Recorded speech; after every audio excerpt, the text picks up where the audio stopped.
नमस्कार. नमस्कार. पहिला नमस्कार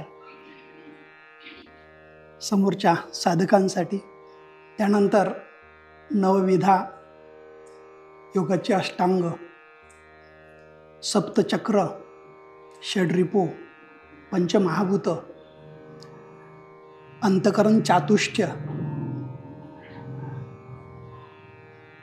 3 विकार, श्वासाचे 2 आयाम आणि एकेश्वरवाद यांना सोबत घेऊन 5000 वर्षापूर्वी ज्यांनी योगाचा पाया घातला ते योग महर्षी पतंजली यांना नमस्कार. माझ्या आयुष्यात वयाच्या 16व्या वर्षी पहिलं पुस्तक अध्यात्मातलं जे आलं ते होतं निरंजन बोध. परशुराम नायकू माळी हेरले यांनी लिहिलेलं होतं ते. आणि तेव्हापासून सारखं वाटायचं की आपण महाराजांना बघायला पाहिजे. नव्हतं नशीब ते, किंवा ते भाग्य नव्हतं. परंतु निरंजन महाराजांना दुसरा माझा नमस्कार. त्यांचा वारसा अतिशय समर्थपणे आणि तितक्याच आत्मीयतेनं, तन्मयतेनं पुढे ज्यांनी चालवला ते विनयानंद महाराज, आणि तिसऱ्या पिढीत तोच वारसा आपल्यासमोर मांडणारे आदिनाथ महाराज. यानंतर साहेबांनी सांगितल्यापासून मी कटाक्ष ठेवलेला आहे तो, की ज्या मुशीतनं मी घडलो ती माझी आई इथं हजर आहे. त्या आईला नमस्कार. आणि आता आजपासून दुसरा एक मंत्र साहेबांच्याकडनं घेतो मी. शिक्षण आणि साहित्य या क्षेत्रामध्ये चौफेर फेऱ्या मारायला ज्या पत्नीनं मला मुक्त सोडलं ती माझी पत्नी. त्यानंतर आपला महाराष्ट्रातला कोल्हापूर जिल्हा, उत्तरेला सहकार महर्षी तात्यासाहेब होते, दक्षिणेला तात्यासाहेब मोहिते साहेब होते. जर आपण पूर्वेला गेलो तर रत्नाप्पा कुंभार साहेब होते. अशा शिक्षण महर्षींचे नातू. त्यांच्या वडिलांना मी पाहिलेलं आहे आणि माझा अंदाज चुकणार नाही. अगदी दुकानाच्या दरवाजामध्ये, त्या शेतकरी संघाच्या ऑफिसच्या खाली दुकानं होतं, तिथं अगदी लहान मुलं जर राहिलं तर त्याची चौकशी करून त्याला काय हवं आहे, म्हणजे ते काउंटरच्या खाली जरी असलं तरी ते त्याची चौकशी करून त्याच्यापर्यंत पोहोचण्याचा प्रयत्न करणारे असे एक सहकार महर्षी आणि उद्योग वत्सल अशा घराण्यात ज्यांना जन्म घ्यायचा भाग्य लाभलं ते मोहिते साहेब. योग विद्याधाम हे तर आध्यात्मिक क्षेत्रातलं कोल्हापूरचं तीर्थस्थान आहे. त्या तीर्थस्थानाचे अध्यक्ष आणि त्याचबरोबर गोशिमा गोकुळ शिरगाव मॅकचे अध्यक्ष धोत्रे साहेब, ज्यांच्याबद्दल महत्त्वाचं बोलायचं ते या पुस्तकाचे लेखक.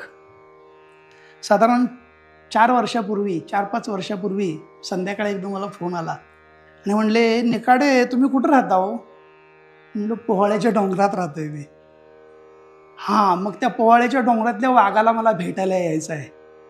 ही त्यांच्याकडे विनोदबुद्धी आहे, पण त्यांनी पुस्तकात ती का आणली नाही याचं कोडं मला आत्ता साहेबांनी सांगितल्यानंतर सापडलं. असे सुतार साहेब. त्यांचं पहिलं पुस्तक वसंत विहार. मी एक छोटंसं चॅनल चालवतो आणि त्या चॅनलमधनं नवनवीन पुस्तकांचा परिचय देत असतो. ते म्हणले की मला तुमच्या चॅनलमधनं या पुस्तकाचा परिचय व्हावा यासाठी भेटायला यायचं आहे. आणि रात्रीच्या वेळा ते मला भेटायला आले आणि तेव्हापासून आज अखेर नको म्हटलं तरी मैत्रीचे बंध सातत्यानं जोडलेच जातात.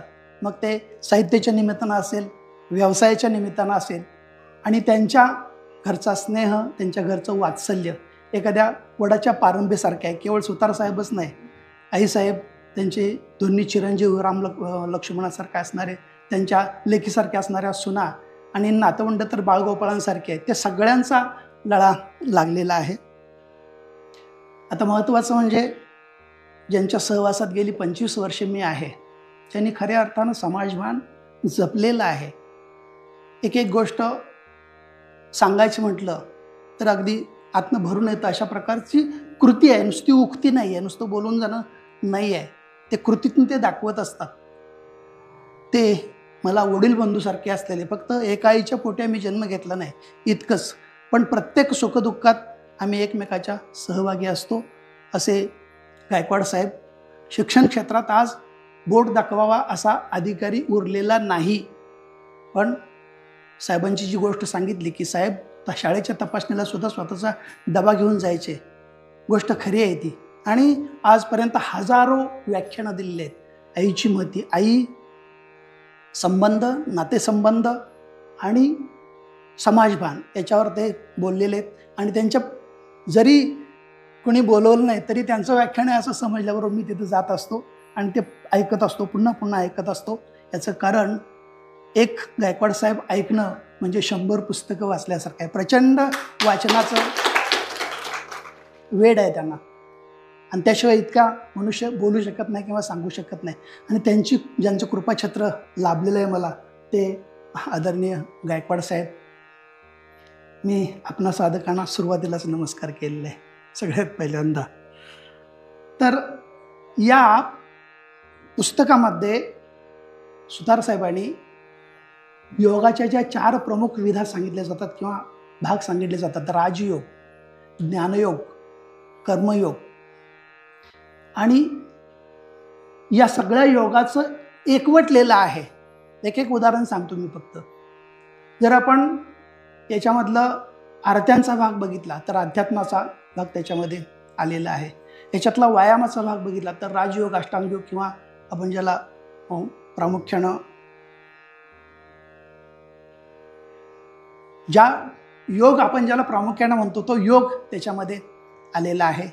त्यानंतर कर्मयोग पण यातात आलेला आहे. ते सफाईचं काम आणि ते गुटखा जाळण्याचं काम ते सांगत असतात. आणि त्याच वेळा त्या योगाच्या शिबिरामध्ये बौद्धिक देत असतात, म्हणजे ज्ञानयोग पण आलेला आहे. असे 4ही योगाचे प्रकार एकवटलेलं असं हे स्वयंदृष्टिकोन विकास कार्यक्रम पुस्तक आहे. पण मला म्हणजे मी अध्यक्ष म्हणून बोलायला लागलो आहे, आता त्यांचा मित्र म्हणून बोलत नाही.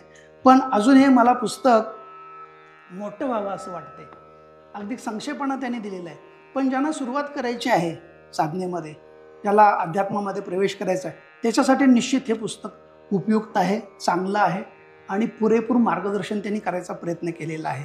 आणि केवळ पुस्तक वाचून ज्या गोष्टी समजणार नाहीत त्याच्यासाठी त्यांचा नंबर तिथं आहेच. तुम्ही विचारलं तरी ते तुम्हाला सविस्तर सांगतीलच. पण तुम्ही जर वर्ग आयोजित केला तर तुमच्या समूहामध्ये, तुमच्या घरी, तुमच्या कुटुंबामध्ये येऊन स्वतः ते त्या प्रकारचा मार्गदर्शन करतील. इतकी त्यांचं दातृत्व आहे असं, किंवा त्यांची समाजभानाची वृत्ती आहे. तर या पुस्तकाच्या निमित्तानं बोलताना असं मला वाटतं की हे माणसासाठी लिहिलेलं आहे. त्यांनी माणसासाठीच का लिहिलं? या सृष्टीमध्ये काय माणूस एकटाच जगतो का? वनस्पती आहेत, प्राणी आहेत, पशु आहेत, पक्षी आहेत, मग माणसासाठीच का? तर त्याचं कारण एकच आहे की निसर्गाचे नियम मोडून जगणारा आणि वावरणारा एकच प्राणी आहे, आणि तो म्हणजे माणूस आहे. म्हणून माणसासाठी असं द्यायचा प्रयत्न करावा लागतो. विशेषतः अध्यात्माचा पाया ज्याच्या मनामध्ये आहे, चित्तामध्ये आहे, त्या माणसाला कोणत्याही प्रकारची मानसिक चिंता ग्रासत नाही. हा माझा अनुभव आहे. हां, सहवासानं शारीरिक व्याधी येतील, परंतु मानसिक चिंता कोणतीही त्या माणसाला येत नाही. हे 100% खरं आहे. आणि हे 5000 वर्षापूर्वी योग पतंजलींनी सांगितलेलं आहे. या पुस्तकाच्या माध्यमातून बोलत असताना काही गोष्टी जाणीवपूर्वक सांगाव्या लागतात. त्यातली आणखी एक गोष्ट म्हणजे या पुस्तकाचं 4 वेळा त्यांनी पुनर्लेखन केलेलं आहे. जितकं निर्दोष करता येईल, म्हणजे इतरांना देताना आपण म्हणतो की भिक्षा जरी वाढायची असेल तर चांगली भिक्षा वाढावी, शिळी भिक्षा वाढू नये. पण हे तर अमृततुल्य ज्ञान ते देता येत इतरांना, तर ते निर्दोष व्हावं यासाठी त्यांनी 4 वेळा ते पुस्तक स्वतः तपासलेलं आहे, स्वतः बघितलेलं आहे. आणि 4 लोकांना दाखवलेलं आहे. मग जेव्हा म्हटले की हां आता चांगलं झालं आहे, त्यावेळेला ते पुस्तक प्रकाशनासाठी आलेलं आहे. SVDP इंग्रजीमध्ये नाव दिले, अलीकडे ट्रेंड आलेला आहे.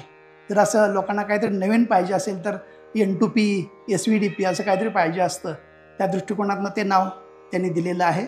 आणि स्वतःचा दृष्टिकोन विकसित करण्यासाठीच नाही, स्वतःच्या कुटुंबाचा, स्वतःच्या परिवाराचा, स्वतःच्या आपल्या समाजाचा विकास करण्याच्या दृष्टिकोनातनं सुद्धा हे पुस्तक अतिशय चांगलं आहे.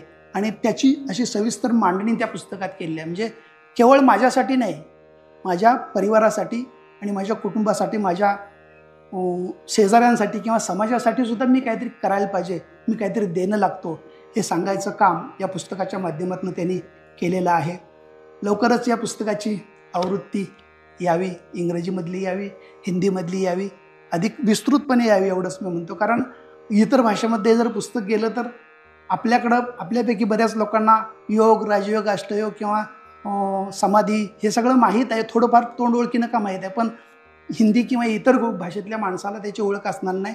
म्हणून सविस्तर ते लिहावं आणि ते भारताच्याच नाही तर अगदी जगाच्या कानाकोपऱ्यामध्ये हे पुस्तक जावं, अशा प्रकारची मी त्यांना शुभेच्छा देतो.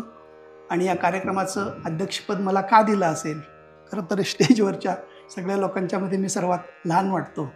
तरी पण मग आता पुस्तकाचे प्रकाशक आहेत तर त्यांना बोलवायला पाहिजेच आणि मग अध्यक्ष करूया असं त्यांच्या मनात असेल, किंवा त्यांचा माझा जो स्नेह आहे त्या स्नेहाचं प्रतीक म्हणून असेल त्यांनी अध्यक्षपद दिलं असेल.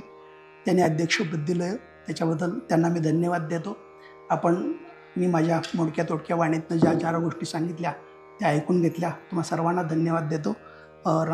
व्यासपीठावरच्या सगळ्या लोकांना धन्यवाद देतो आणि थांबतो. जय हिंद, जय महाराष्ट्र.